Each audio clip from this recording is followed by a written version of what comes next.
అన్ని అక్రమాలకు నిర్లక్ష్యాలకు తిరుమల కొండ కేంద్ర బిందువవుతోంది. టోకెన్ల జారీలో తొక్కిసలాట్లు, ప్రయాణాల్లో ప్రమాదాలు, పరకామణిలో ఇంటి దొంగల వ్యవహారం మరిచిపోకముందే ఇప్పుడు నకిలీ టికెట్ల వ్యవహారం వెలుగులోకి వచ్చింది. దాని కథా కమామిషేంటో చూద్దాం.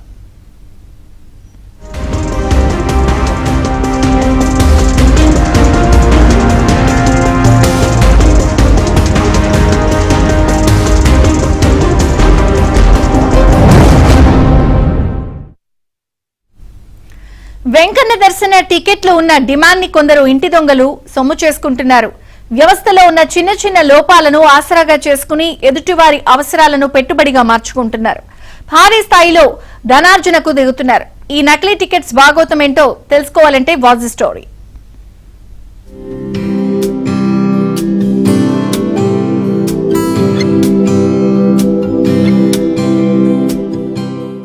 ఏడుకొండలవాడి క్షణకాల దర్శనం కోసం భక్తులు పరితపిస్తూ ఉంటారు. ఇక వైకుంఠ ద్వార దర్శనం కోసం అయితే చెప్పనక్కర్లేదు.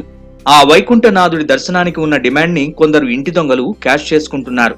దర్శనం చేయిస్తే ఎంత డబ్బైనా చెల్లించేందుకు భక్తులు సిద్ధం కావడం దళారులకు వరమైంది. ఆ ప్రక్రియనే వాళ్లు ఆదాయ వనరుగా మార్చుకుంటున్నారు. వెంకన్న దర్శనానికి ముందే భక్తుల్ని నిలువునా దోచుకుంటున్నారు. ఈ దందాలో కొత్త కొత్త ట్విస్టులు కూడా ఇస్తున్నారు.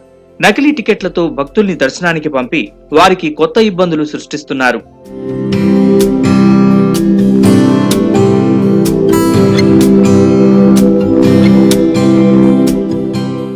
టీటీడీ జారీ చేసిన టికెట్లతో దర్శనమైతే ఇబ్బంది ఉండదు. నకిలీ టికెట్ సృష్టించి దర్శనం చేయించడం అంటే అది ఆషామాషీ వ్యవహారం కాదు. నకిలీ టికెట్ల ద్వారా దర్శనం ఎలా చేయిస్తారనేది కూడా పెద్ద ప్రశ్నే. దర్శనం చేయించడానికి దళారులు చేస్తున్న తంతు చూస్తే ఎవరైనా ఆశ్చర్యపడాల్సిందే.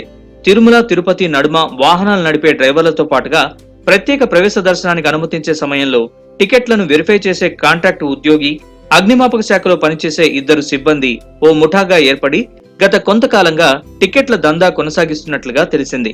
తిరుపతికి చెందిన టాక్సీ డ్రైవర్లు శశి, చెన్నైకి చెందిన డ్రైవర్ జగదీష్, అగ్నిమాపక పిఎస్జీలు మణికంఠ, భానుప్రకాష్, కౌంటర్ సిబ్బంది లక్ష్మీపతి ముఠాగా ఏర్పడ్డారు. క్యాబ్ డ్రైవర్ల వద్ద శ్రీవారి దర్శనం టికెట్ల కోసం ఆశ్రయించే భక్తుల్ని అగ్నిమాపక సిబ్బందికి అప్పచెబుతున్నారు.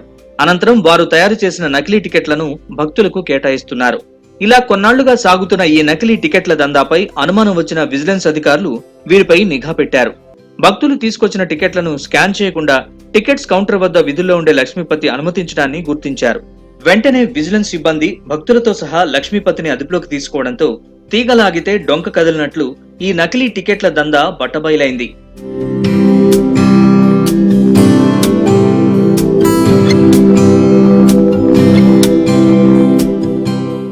హైదరాబాద్, ప్రొద్దుటూరు, బెంగళూరు నుంచి శ్రీవారి దర్శనార్థం వచ్చిన 11 మంది భక్తుల వద్ద నుంచి 19,000 వసూలు చేసి స్వామివారి దర్శనం కల్పిస్తామని ఒప్పందం కుదుర్చుకున్నట్లు విజిలెన్స్ సిబ్బంది గుర్తించారు. వైకుంఠ ద్వార దర్శనం కల్పిస్తామని భక్తుల వద్ద అధిక మొత్తంలో డబ్బులు వసూలు చేసినట్లు సమాచారం. దళారీలను అదుపులోకి తీసుకున్న విజిలెన్స్ వింగ్ అధికారులు వారిని విచారించిన అనంతరం 1 టౌన్ పోలీసులకు అప్పగించి ఫిర్యాదు చేశారు.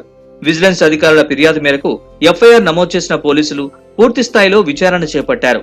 ఈ నకిలీ టికెట్ల దందా గత కొంతకాలంగా జరుగుతున్నట్లు ఇప్పటికే ప్రాథమికంగా ఆధారాలు సేకరించిన పోలీసులు ప్రత్యేక టీంతో పూర్తి స్థాయిలో విచారణ ప్రారంభించారు. ఈ దందాలో మరికొందరు నిందితుల్ని త్వరలోనే అదుపులోకి తీసుకోనున్నట్లు సమాచారం.